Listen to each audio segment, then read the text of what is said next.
આજે સૌપ્રથમ અમે ભારત સરકાર અને રાજ્ય સરકારનો આભાર માનીએ છીએ કે આજે વડોદરા સિટીમાં પહેલીવાર જે ઇલેક્ટ્રિક બસીસ જે અમે પ્રોમિસ કરી હતી આ ઇલેક્ટ્રિક બસીસનું ડિલિવરી શરૂ થવા માંડી છે. કહેવામાં ખુશ થાય છે કે આપણા વડોદરા માટે પહેલાં 100 બસીસનું સેન્કશન કરવામાં આવ્યું હતું. પછી અમે રાજ્ય સરકારમાં પણ અને ભારત સરકારમાં વાત કરી થોડું વધારે બસીસની માંગણી કરી હતી અને 250 ઇલેક્ટ્રિક બસીસ સેન્કશન પણ થઈ ગઈ છે. આ પીએમ ઈ બસ સેવા અંતર્ગત વડોદરા સિટીને આપવામાં આવી છે. આપ જોઈ શકો છો કે આ ફર્સ્ટ ફેઝમાં જે 40 બસીસ છે આપણામાં એ બસીસને તબક્કાવાર દિલ્હીથી રવાના થઈને જેબીએમમાંથી અહીંયા આપણે આવવાનું થઈ ગયું છે. આપણા આવતા મહિના પછી આપણે પ્રોપર રૂટ મેપિંગ સાથે બધું અત્યારે અમે તૈયારીઓ કરી રહ્યા છે. આ સિસ્ટમ બસીસ આધુનિક સુવિધા સાથે ઇલેક્ટ્રિક બસીસ છે. વન ટાઈમ ચાર્જમાં ઓલમોસ્ટ 150 કિલોમીટર્સ ટ્રાવેલ કરી શકે છે. એટલે સિટીની અંદર જ અમે આનું મેક્સિમમ યુઝ કરવાના છે. આ બસીસ અત્યાધુનિક સેવાઓ સાથે ઓલમોસ્ટ 27+ સીટ્સ છે. આમાં ખાસ આપણે કહેવા માટે દિવ્યાંગો માટે સીટ્સ રિઝર્વડ છે અને લેડીઝ નારી શક્તિ માટે પણ સીટ્સ રિઝર્વડ છે.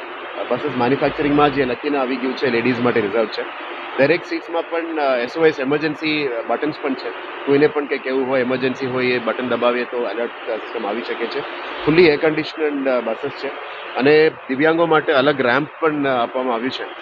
જેથી કરીને ભારત સરકાર જે પણ પ્લાનિંગ કર્યું છે એ દિવ્યાંગ ફ્રેન્ડલી અને નારી શક્તિને યાદ રાખીને કર્યું છે. ડ્રાઈવર સાથે અને કંડક્ટર સાથે ઇન્ટરેક્ટિવ સેશન પણ છે. એટલે ડ્રાઈવરનું કંઈ કમ્યુનિકેટ કરવું હોય, કંડક્ટરને કંઈ કન્ડક્ટ કરવું હોય એમના માટે અલગથી સિસ્ટમ પણ રેડી કરવામાં આવી છે. દરેકમાં સીટ બેલ્ટ સાથે પણ રાખવામાં આવ્યું છે જેથી કરીને સેફટી બધાને સેફટી અને સલામતી આપણા માટે ઇમ્પોર્ટન્ટ છે. એટલે one of the latest systems છે. આપણે પ્લાન કરીએ છીએ કે એનું ટિકિટિંગ સિસ્ટમની પણ અત્યારે થઈ ગયું છે.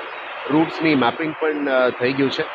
એટલે ટૂંકા સમયમાં પછી પ્રોપર રૂટ બેલેન્સિંગ અને મેપિંગ કરીને એ કાર્યક્રમ કરવામાં આવશે.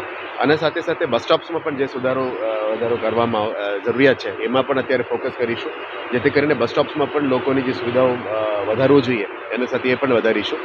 પણ આશા રાખીએ કે વડોદરામાં જે આટલા વર્ષોથી પેન્ડિંગ જે હતી એ અત્યારે ભારત સરકાર અને રાજ્ય સરકારની મદદથી અમને વીએમસી માટે પૂરું પાડી ગયું છે. નવા બસીસ પણ આવી રહ્યા છે.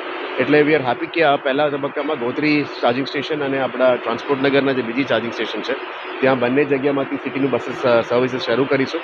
પછી આપણે 2 જગ્યામાં નિઝામપુરા અને એક સાઉથ ઝોનમાં પણ પ્લાનિંગ કરીએ છીએ. એટલે 4 ઝોનમાંથી 4 નેટવર્ક શરૂ કરશે. આ સિટીની અંદર તમામ સિટી બસ સેવા તરીકે ઓળખવામાં આવશે અને આપણે ફીડર બસ સિસ્ટમ તરીકે જે જીએસઆરટીસી સાથે અને મોફેસિલ બસીસ સાથે એની ફીડર સિસ્ટમ પણ શરૂ કરી દેવાના છે.